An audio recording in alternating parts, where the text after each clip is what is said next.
everybody, this is Mary. Welcome back to the kitchen. Hope everyone is having a great day. We are.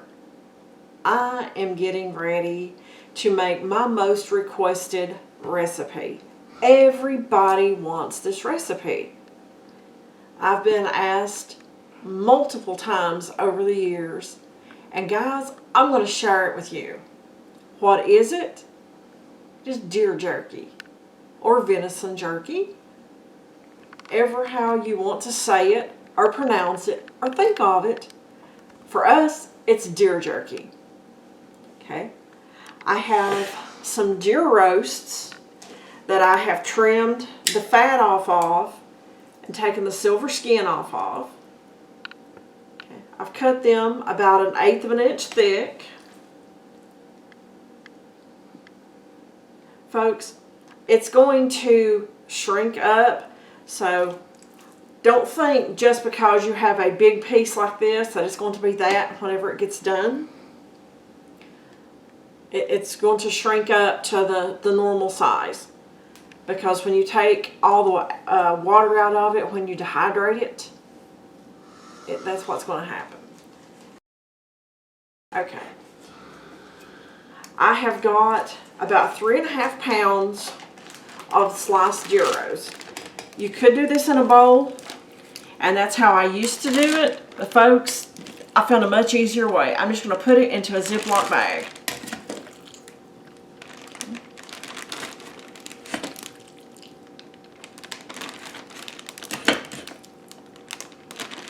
And don't worry about trying to write the measurements down, because I will include the recipe.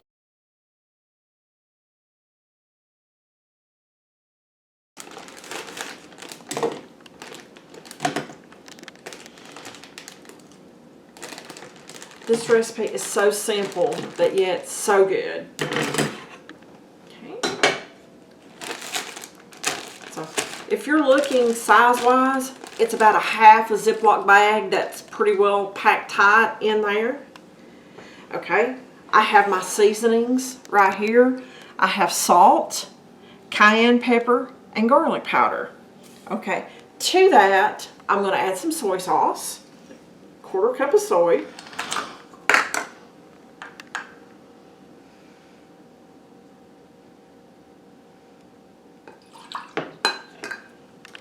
And Worcestershire. I like the Lea pairings. To me, it has a better flavor in this jerky, but use your favorite. Also, I like the LaChoy soy sauce. Okay. Set this over out of the way. I have 2 tablespoons of salt, 2 teaspoons of cayenne, and 1 teaspoon of garlic powder. Okay, folks, I know that sounds like a lot of salt, and honestly it is, but salt helps preserve. I do not have all the chemicals and all the artificial preservatives and everything in this. This is just all natural spices that I'm adding to this. Okay, I'm just going to pour them in my measuring cup. I found that for me is the easiest way to do it. Okay, you could use a whisk and stir this up, whatever works best for you. Some of these spices are going to settle on the bottom of the measuring cup, and you're going to have to get a spoon to get them out. My philosophy is use as few dishes as possible. That way you don't have to worry about washing them later. And this has a nice strong cayenne smell to it. I've used this particular recipe for about 30 years, folks. I'm telling my age here. Okay.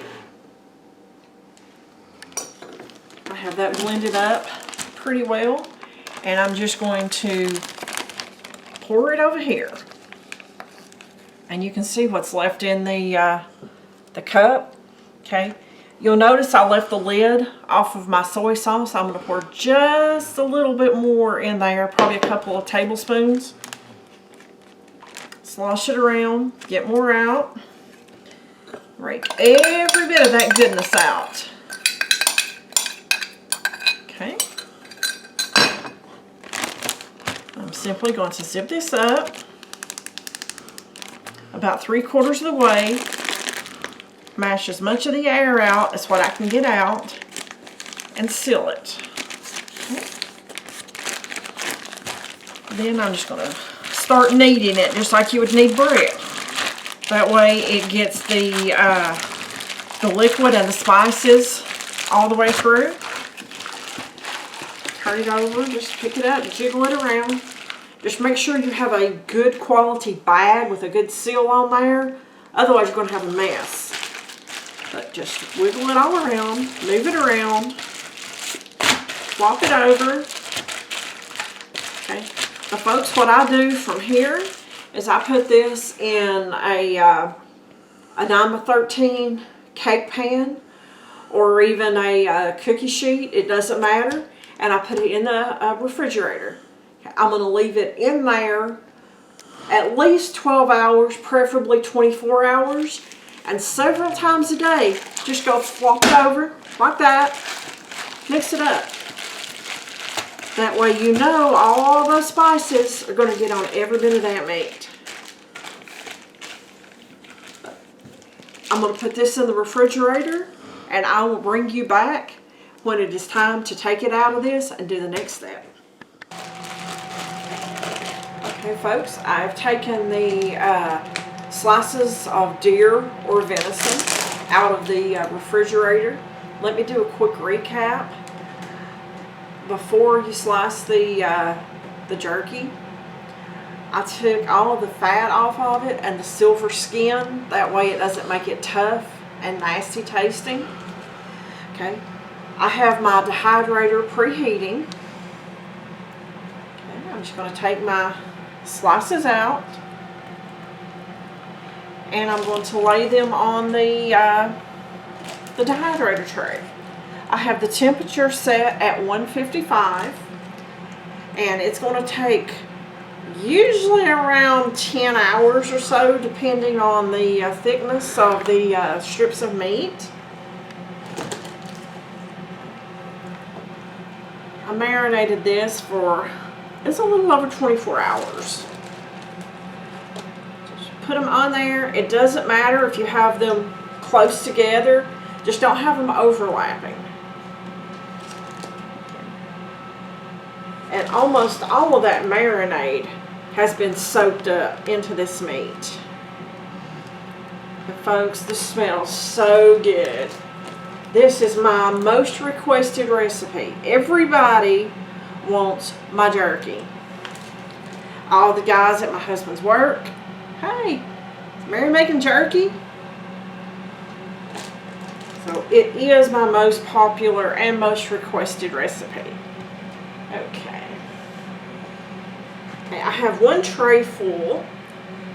I am going to put it in the dehydrator.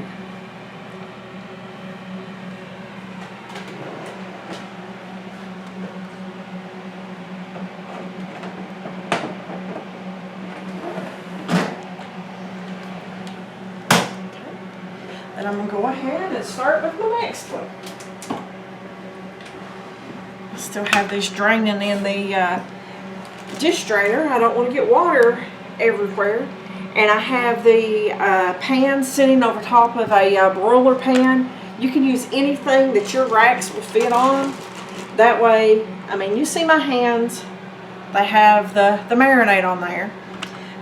That way the marinade does not get everywhere. You can put an old towel under it, doesn't matter. Just something to keep the marinade from getting all over your kitchen counters. I'm going to go ahead and fill these up. Like I say, I have the temperature set to 155 degrees. And my dehydrator, it's one that I got from Cabela's. This one actually has a timer on it, folks. I am so excited for a timer. My old one did not have a timer. You just had to keep checking it. So I couldn't start it in the afternoon late or in the evening because I didn't want to be up all night long babysitting a dehydrator. And I sure didn't want it to overcook. But this one, it's going to be done in the middle of the night, so I don't have to worry with it. Okay, so I'm just going to continue filling this up, and I'll show you what my dehydrator looks like whenever I have all my trays in. Okay, folks, we were at the end of our second bag of the jerky.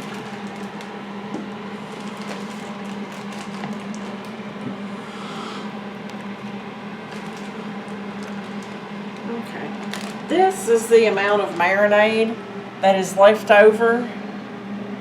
Like I said earlier, the majority of it has actually soaked into the meat. That way we have a wonderful flavor on there. And I also mentioned putting the pan down. I mean, that's not a lot to drip out, but you know, you don't want that all over your countertops. Okay. I'm putting this last one in here, and if you want to come and look inside the dehydrator, you'll notice I don't have enough racks to fill it up, but that's okay. So what I'm going to do is I'm just going to stagger these a little bit and give it some more airflow. I don't see the need in putting empty racks in here to have to wash. What about you? Do you guys like to wash extra things unnecessarily? So, all right, I've got that on and set, and it's made it up to 113 degrees in there. I did set it for extra time, so it would have plenty of time to preheat, and of course I've been opening it and closing it, putting the racks in there. So for now, we wait. And guys, that's the hard part because this already smells good. Okay, the dehydrator turned off during the night, and this is the jerky.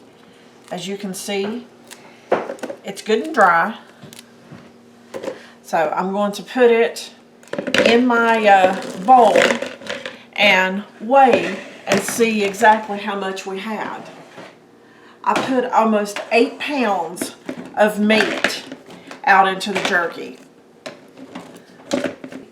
I actually posted on Facebook that I was making it, and one of the gentlemen that my husband had worked with said he's on his way over.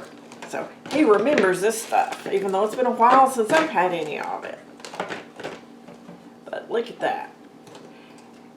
And if you remember, whenever I put it on the trays, it was touching. I told you it was fine for it to be touching, just not to be overlapping, so you can see the shrinkage of it. Okay.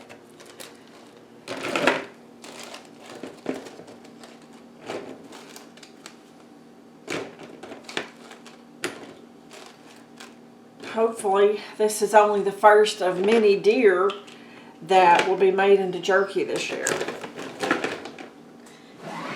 We're almost there, guys. Almost there. Normally what I do for us here at home is I store this in a half-gallon wide mouth jar. Makes a fantastic snack. And you're not supposed to store it like in a ziplock bag or something like that for long term, because it could sweat and cause mold problems.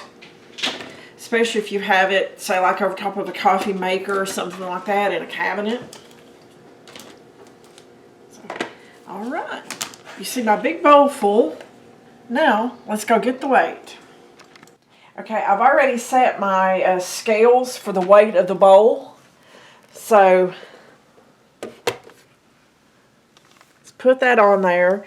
And I had 3 ounces from what I made in the oven. So, out of almost 8 pounds, I got about 3.6. So, folks, it shrinks by literally, let's just say half. So, there you go, guys. my most requested recipe. I hope you like it. Thanks for watching the video. Like, subscribe, and share. And we'll see you guys on the next video.